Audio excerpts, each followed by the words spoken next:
Voici le circuit de Fuji, au pied du célèbre volcan japonais.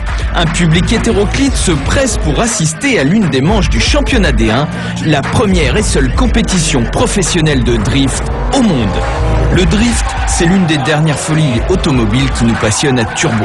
C'est la version sur 4 roues du patinage artistique ou comment maîtriser la glisse de sa voiture en virage en brûlant un maximum de gomme pour impressionner le public. Une discipline beaucoup plus compliquée qu'il n'y paraît et bien évidemment à proscrire sur la voie publique. Et pourtant, c'est bien sur les petites routes de campagne, à quelques kilomètres d'ici, qu'est né le drift voici une quinzaine d'années. Les jeunes venaient s'affronter sur les pentes du mont Fuji, souvent humides.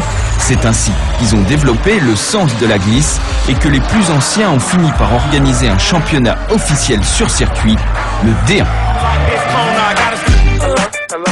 Une série qui devient de plus en plus médiatique au Japon et même au-delà des frontières. De nombreux médias font le déplacement et les meilleurs, comme Kazama, sont de véritables stars. Les voitures qui courent en D1 sont essentiellement nippones avec une surreprésentation des Nissan. La Nissan Silvia notamment, comme cette sublime S15 qui a remporté le championnat l'année dernière dans la catégorie top 10 la plus prestigieuse, est l'auto fétiche des pilotes de drift. Mais la mythique Skyline GTR est aussi très présente et depuis quelques temps la 350Z. À côté de cela, les Toyota Supra, Mazda RX-7 et RX-8 ou même Subaru Impreza complètent un plateau varié et surtout coloré avec des décorations magnifiques, celles-là même qui ont inspiré les voitures des films comme Fast and Furious et des jeux vidéo comme Need for Speed Underground.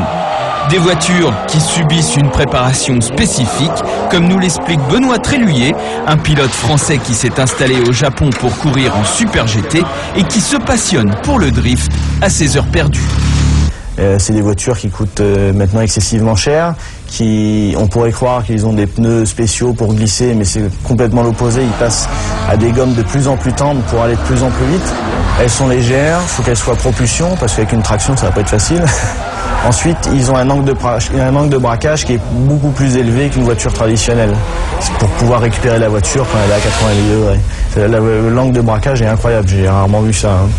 Mais la préparation de l'auto ne fait pas tout, il faut aussi un bon coup de volant et un bon grain de folie. Et qui dit championnat dit compétition, sauf qu'ici il n'y a pas de course, donc de premier ou de dernier.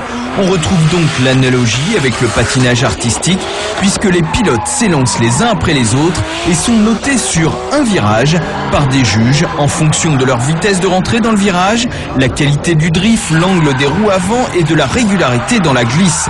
Les à-coups sont à proscrire, l'angle doit rester constant et les pneus dégager le plus de fumée possible. Des règles qui offrent un spectacle surprenant, voire fascinant, et qui assurent le succès du D1. Le D1 qui a aussi fait ses débuts aux USA depuis quelques années et pourrait bien s'installer prochainement en Europe.